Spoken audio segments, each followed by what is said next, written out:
other Americans and who identifies ourselves with helping our community uplift, mentor through squalor, hatred, prejudice, and sickness.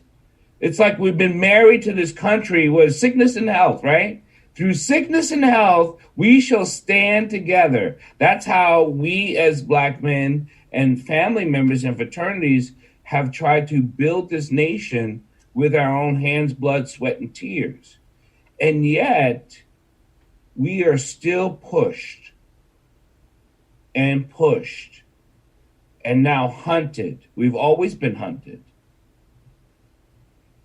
And yet we still want to make the better of these United States. Do you find that to be true? I agree with you. I think one of the things is that, unfortunately, although time has evolved, some of us have not. And so some of the same challenges and some of the same issues that our ancestors dealt with, unfortunately, it still exists today. And I'm talking about, obviously, not the norm, not the obvious that we know of as far as the racism and just the flat out racism. I'm talking about even us as people. Instead of helping or instead of being happy for each other, we tend to still, hate on each other. We still tend to, we got work to do. We got work to do as people. So we're doing the work. That's why is that one of the reasons why you joined the Omegas? Because off air, before we came on air, you were talking about how you were also a Mason also. I am. So standing on the square, did you become a Mason, then you become an Omega, or which one came first? So Omega came first in college, and Ionic 17 Lodge came afterwards, after college. So Masonry became first for me, Prince Hall, and traveling around the world, and it just seemed we always thought that our fraternities opened doors, but what it did, it embraced us in our education of furthering education. That's what it did. And it allowed us to see like, oh man, you too? you ended up saying a lot of that. Man, you too, So, and here now that being on the board of the American Heart and the Red Cross in partnership with Meosha, and Meosha is going to talk now about why she joined the Red Cross and this fight for sickle cell, because this has got a circle event to it. This has got that we are still trying to uplift, educate, mentor, like a marriage, through sickness and in health, our relationship with Black America. And this is why we do the work we do. Meosha? Thank you, Dr. Dyer. So I want to just set the record straight that, yes, Dr. Charles Drew is definitely one of my favorite Omega men in the world and on the planet, but I'd have to put Mr. Kelvin Ampofo in that category, and Senator James Clyburn, he's one of my favorite humans.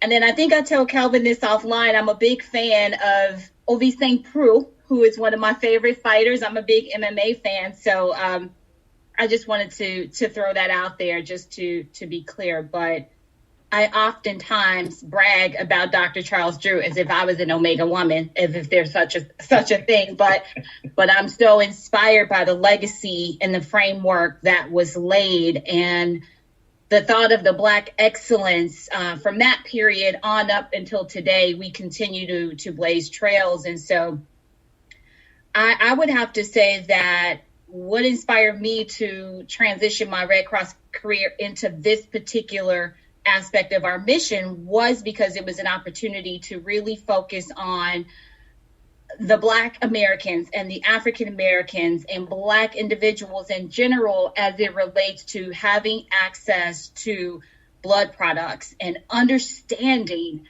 intimately what it means when that is not available.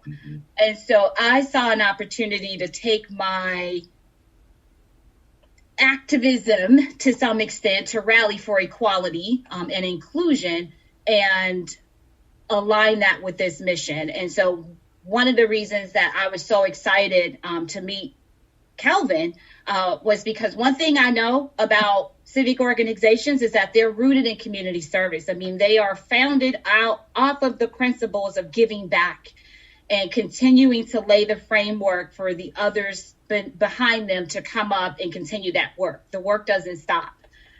And so that's why I'm here. I am passionate about the overall mission of the Red Cross, and I am gung-ho about my opportunity to really make an impact in the organization in this way. There's a huge need for it, and I think it's so complex, it really does take the right person that understands the dynamics and the capacity of the potential that we have here, and that's me. So it's an honor to be in this position.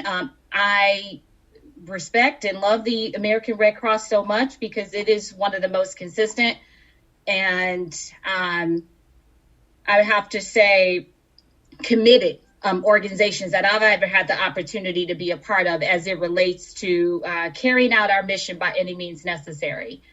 And our mission was heard in a big way during COVID. And as if Black and Brown individuals weren't hurt enough with COVID, there are inner crises within those particular realms as it relates to patient care. And so we oftentimes forget about infrastructure and focus on the crisis at hand. And we can't survive or thrive like that. We have to be multifaceted. We have to be able to eat and walk at the same time. And that's kind of what it's like in the world of the Red Cross, which is why we couldn't say, oh, COVID's here, everybody just go home and calm down. We'll see what happens down the road. No, the work had to continue. And so we had to mitigate our measures to make it happen. And that meant going back to the drawing board when we realized how many patients with sickle cell disease had suffered even more. Not only because they were vulnerable due to their immune system and having a disease, but now the blood donors were not available, particularly the Black and Brown blood donors just pretty much fell off the earth for a lot of reasons. Well, off air, Kelvin and we were talking about how I personally, out of the words of my mouth, I don't think people are doing enough, whether it be with organizations, in an organizations. People have joined fraternities, organizations all around the world. And I don't think they're doing enough. I don't think they're stepping out. I don't think they're putting in the work. I think they're happy to belong to something, but they're not doing enough because we're dying. We're dying because of sickle cell. We're dying because we don't have enough Black donors. I mean, the statistics of Black donors is absolutely atrocious. And, I like to put that in perspective because we have to remember that we only make up 13% of the population. And there's going to be a tiny portion of the overall donor pool that comes from Black and African Americans. However, only 3% of the population donates. So I want to put that in perspective. I want to be clear that out of that 3%, only 1% of that are of Caucasian ethnicities. So it's not like anybody is just knocked down, woohoo, let's all donate blood. That's why it's an ongoing, constant effort. But we see a significant decline in Black and African Americans because it was already a small number to begin with. And let's not forget, Caucasians make up 76% of the population, and they do make up 86% of the blood donor pool. We make up less than 1% of the blood donor pool, but we need to continue to contribute to the donor pool because we have conditions like sickle cell disease and other conditions that really rely on an ethnic match because of how extensive blood transfusion therapy is. So there's room for everybody to do better, but we certainly are in a position to do better. And we have the capacity to do better now. And that's where these key partnerships come in because it will take a collective effort. There's no one group that can make the heavy lift on their own. No. And I've told you this before, Meosha, and this is nothing new said to you, but I think this is the original Black on Black crime. I mean, this is black on black crime. If you don't donate, you're literally killing another black person.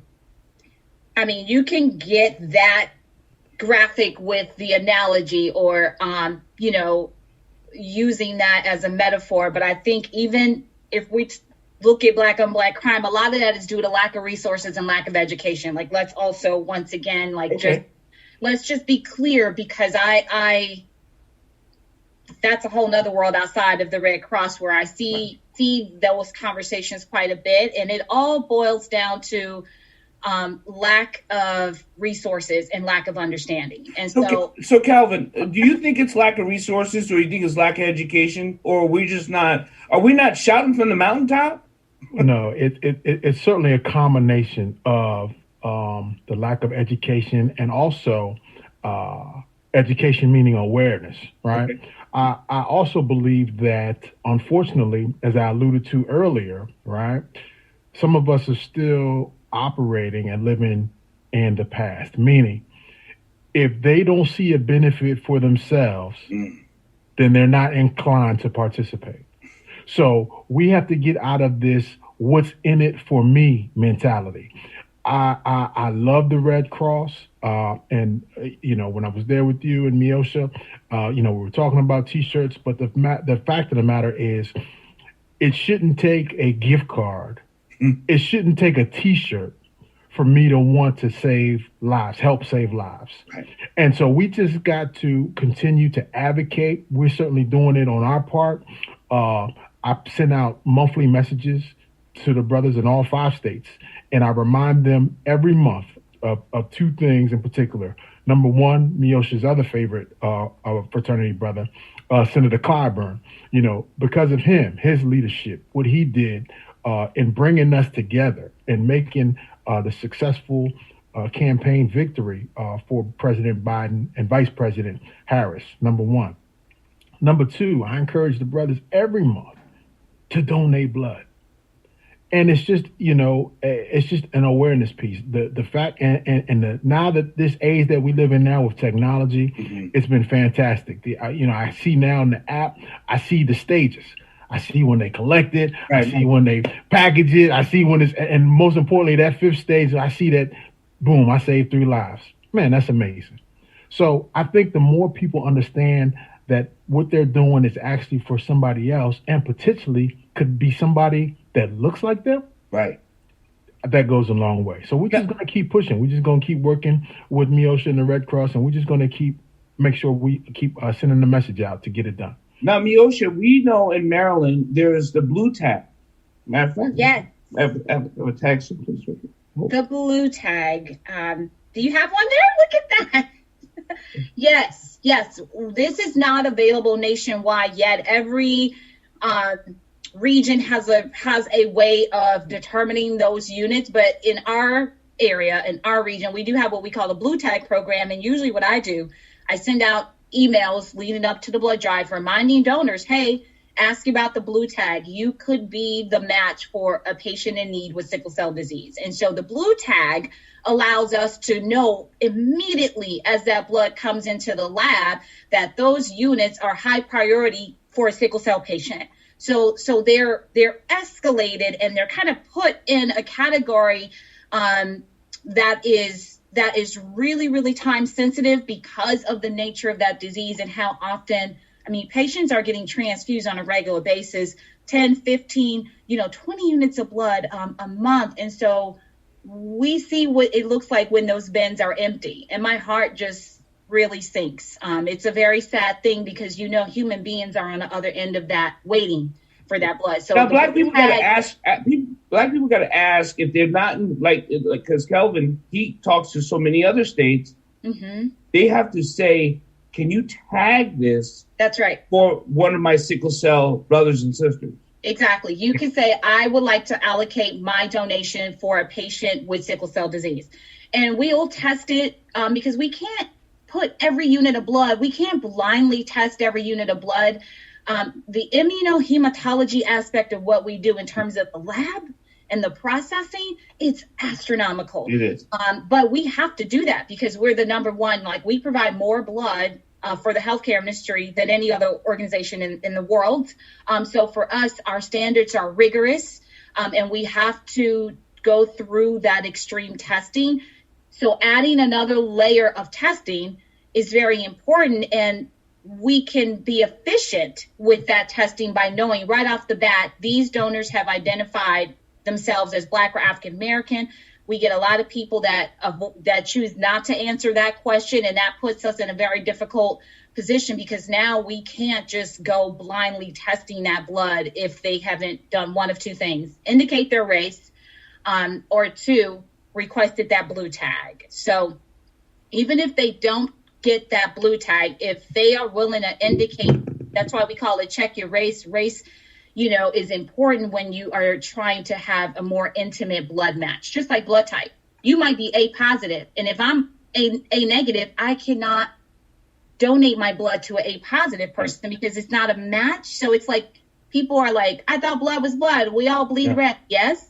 But just like getting a kidney transplant or an organ transplant, there has to be very extensive matching procedures. And for us, that allows us to go through that extra testing if we know this person is a candidate for a sickle cell patient. I'm O positive. Kelvin, what are you?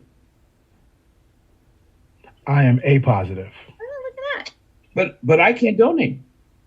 No. I had malaria. So, which is funny because sickle cell is supposed to stop malaria. So how does that happen for a Black person like me who got malaria? What happened through the transfer? You were not carrying the trait. That's why you got it. And 1 in 13 Black and African Americans carry the sickle cell trait. Mm-hmm. And that's the trait that kind of was just passed down through evolution. It was meant to protect us because by nature, we are from a malaria-ridden portion of the world. And so that's why you're going to find people that have descendants from Africa or Turkey or Greece or anywhere in the Mediterranean, South and Central America and India. Those are all regions in the world where this situation that we're dealing with today is fairly common. But in the United States, because of the overall journey of how the African American came to be, you can take the African out of Africa, but you can't take the components of the blood out. And so that's why this continues to be here. That's our blood history. It's a part of our story. It's a part of our lineage. And so now we understand that trait hurts us now in terms of the ability to have it protect you, because we're not in a malaria zone anymore. So just like any other thing, over time, it can either help you or it can be a hindrance. Kelvin, we always talk about mentoring, educating our people throughout the country, throughout the world, and touching lives. And yet we think we've educated enough, but until we meet that one brother or sister that says, I did not know that. So as I have felt, we cannot assume that people know. We have to open our mouths and say. Is that what you found also? Absolutely. And the problem is, for those of us that are doing this every day, it becomes very easy for us to say, we've been there, we've done that. But we've got to continue. We've got to continue to open more doors. We've got to continue to find new neighborhoods. And we've got to continue to talk to more people. The more people that we talk to, unfortunately, at times, it makes us think that we're getting the job done. But no, we've got to keep pushing, because for every person that we talk to, there's still another 10 or 20 people that have no idea about the impact, whether it's giving blood, whether it's, anything that you're doing to further push the community, to ensure, especially the community of our people, to make sure that they're educated, that they're aware of how they can donate or what the possibilities are to impact lives. We just have to make sure that we continue talking to people, and that every day, it should be somebody new that we're striving to educate on this very critical and very much needed resource. I know this week, when people hear this, whenever they see this, whenever they like this, whenever they share this week was a week that George Floyd's murderer got convicted. Okay, I'm not even going to mention his name. Matter of fact, I had said to myself, I'm not even going to give him my voice. I'm not even going to mention his name. But the feeling of education and helping our people, I want to give your take on where did both of you stand on what is next for us and this, whether it be whether it be the Red Cross, whether it be something private. What do you think this is? What's our next move, Kelvin? In particular to it doesn't matter, and I don't want to box you. Okay, got you. I don't, because there's like our hands are. I always say we have a fist, but we have a lot of fingers. So there's a lot of branches that we must touch. Got you. We really do. The next thing that I believe, in no particular order, is this: we have to continue to be ready for tomorrow. And what I mean by that is this. I love that. What I mean by that is this: we know in a couple of years we're going to have elections again, right? So we have to not wait until election time. We need to do things now. So whether that's voter registration, voter education, again, continue to talk to people, continue to educate, but don't wait. Do it now. Every day it's got to be something. I believe, Steve Harvey said it best when he said, I don't wait. I have to hustle every day. So even when I think I'm there, I'm not. I got to keep going. So we can never get to a point where we think or we feel that we've arrived. We got to continue to keep pushing. Education, voter registration, and so that we are continually making a path towards the impact for the future. I believe too many times we think that once we've gotten somewhere, that we've arrived, and so we stop. We have to keep going. Meosha, I tell you, you have done some amazing work at here at the Red Cross. Just maybe your presence alone, maybe because your skin color, maybe because it's your voice, maybe because it's your passion. And I personally don't care, because I love you because you're a human being. But you are moving valleys and rivers in where you are talking and standing. And I want to say thank you, thank you, thank you. Thank you so much, Dr. Dyer. And I'll just add to Kelvin's very well put together point about next steps. No matter what we're referring to, I do believe unify, organize, and mobilize. I think those are the pillars that we have to maintain our focus on, because even in what we're doing with the closing the sickle cell gap, that is going to take unification, collaboration. It's going to take multiple individuals unifying their platform, because there is power in number. The more of us are united behind this mission, the louder it becomes. And we have to ultimately put our money where our mouth is, and we have to mobilize these ideas into action. I'll leave you with this quote. One of my favorite president said, change will not come if we continue to wait for some other person or some other time.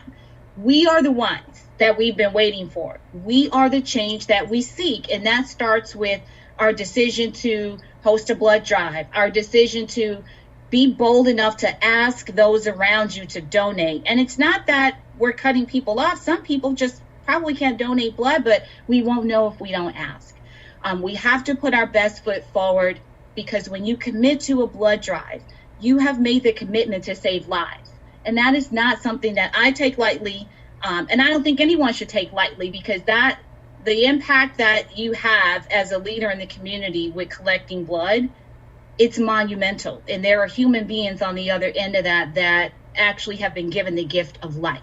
So until we unify, organize, and mobilize, it's kind of difficult to make big change. So here's a tough question for both of us and me, and I ask myself this every day.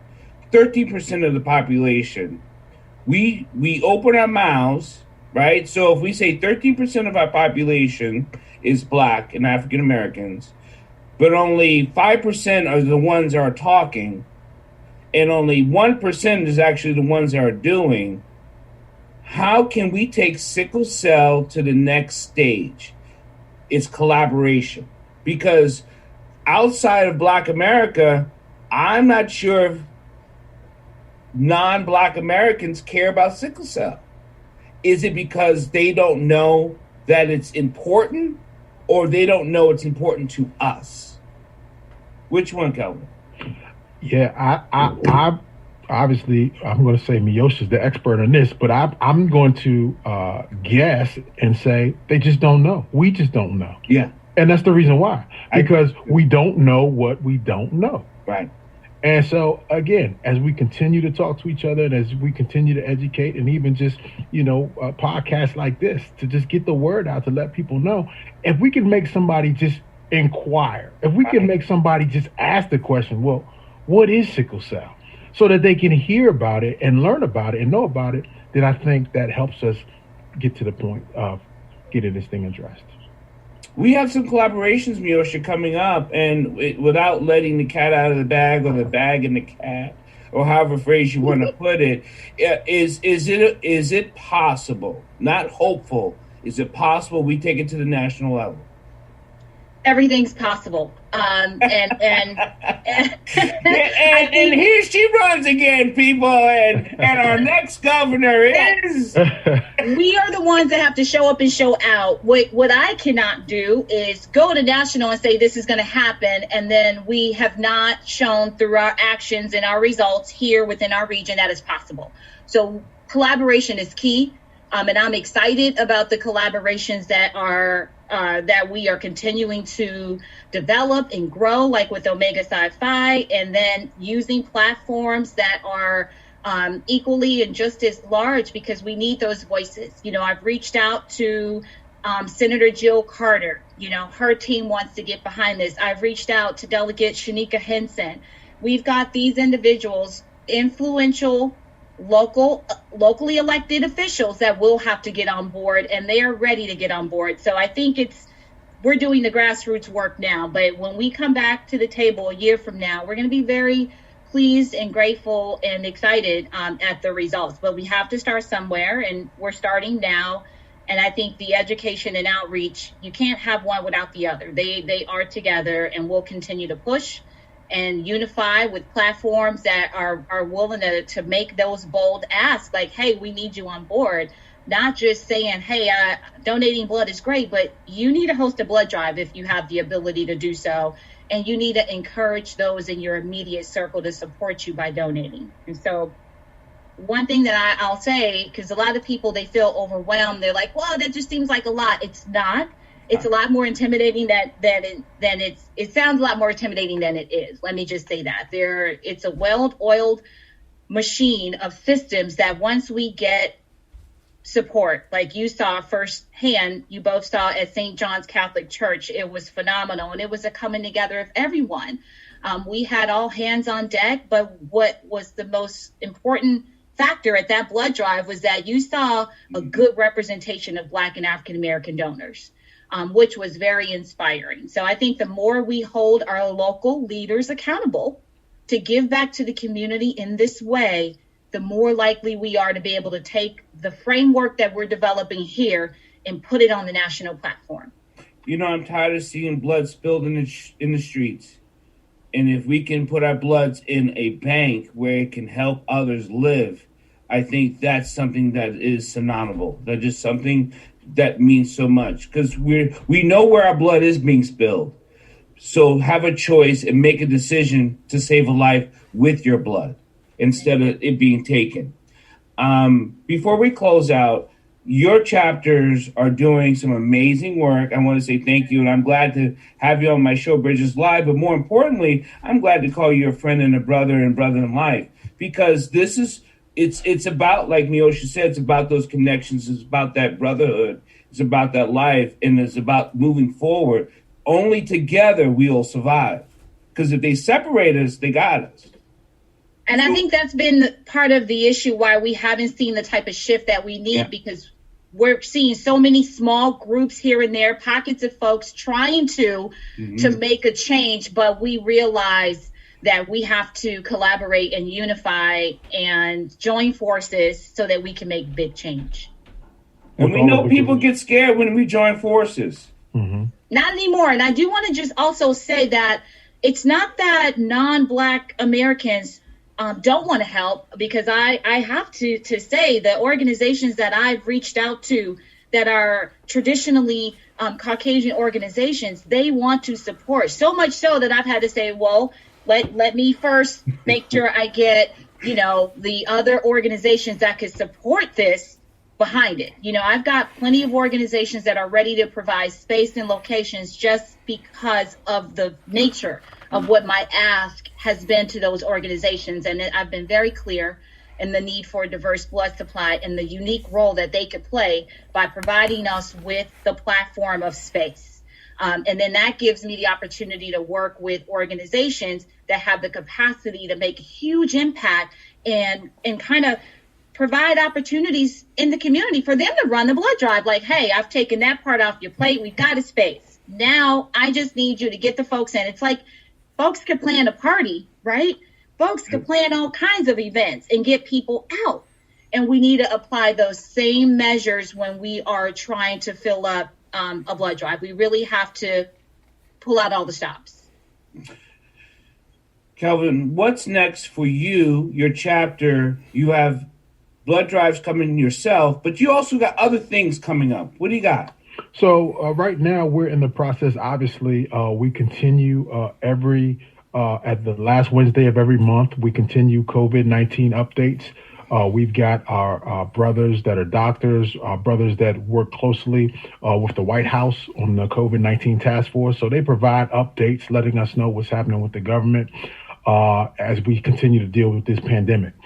We have our social justice committee that's continuing to ensure that we are educated, we are informed about what is going on, but most importantly, the action steps. What are we going to do to make progress towards change? Doesn't happen overnight, but we've got to take the necessary steps to make sure that we are heading in the direction of making change. And then certainly working with our young people, our mentorship programs, they continue virtually.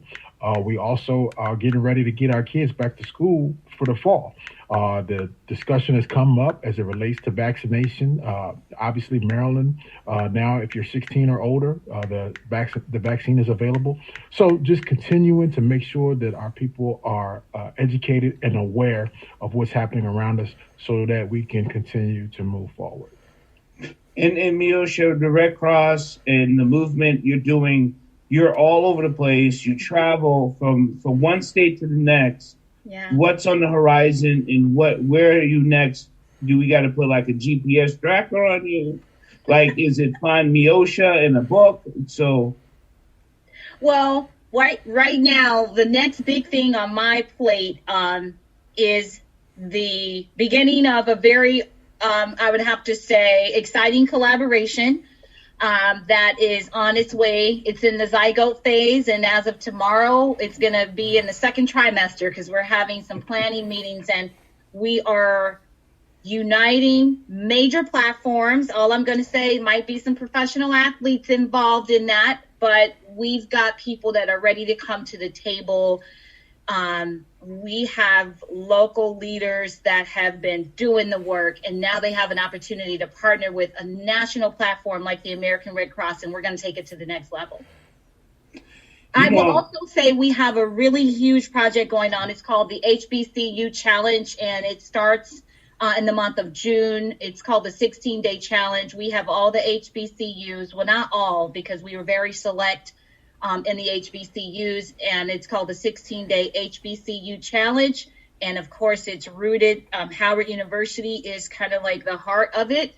And we're really excited about, that's an opportunity to really lay and plant the seeds in the youth, the young folks at the universities and the folks in the community to see this is what the historically Black colleges and universities are doing to help get behind the need to raise awareness behind this. And then out of that, throughout the fall, we're going to have a series of blood drives behind it. So I'm really excited. Big things are coming. When we talk education, I am a research knucklehead, and we have lost this year alone in 2020 4 million Black and brown boys in education that will not have a senior high school diploma. So that's just 4 million across the country. We also lost 1,000 people with sickle cell who have passed because they could not get blood. These information should not scare you. It should incite you to a fire that says, not on my watch, not anymore now that I know. And I think that's why when Kelvin and I agree, when we talk about education, so I want you to go, now that you have the information, now that you understand, what are you going to do? Because I can't ask you to do if you never knew. Mm-hmm. I can't ask you to comprehend if you were never informed. Mm-hmm. Now that I told you, yes, sir. Now that you heard, I need you to act. Yeah. And I'm so thankful you guys are coming on the show. And this is an action to me. And I want to say thank you from the bottom of my heart. Thank you for saving lives. Thanks for having me. Thank you, Dr. Dyer. Yes. And thank you for sharing your platform and giving us this opportunity and for all the work that you continue to do to engage and inspire folks to get engaged. And thank you, Kelvin, because what you have done and the impact the mighty 2nd District is making is really setting the bar. And I'm so excited and so proud to be in this area and having this opportunity to collaborate and work with you because you have gotten all chapters on deck. Mm-hmm. I have never seen a group of individuals be so responsive. And let me tell you, Dr. Dyer, 2nd District, that's probably going to be the group to take us. Wait a minute. Yeah, I have to. These gentlemen are ready. Wait, I think they're stepping kind of high. But it's the truth. You know, we need to get something done. Yeah. Mega men, they are here. So I'm excited. There's some really, really amazing things unfolding right now.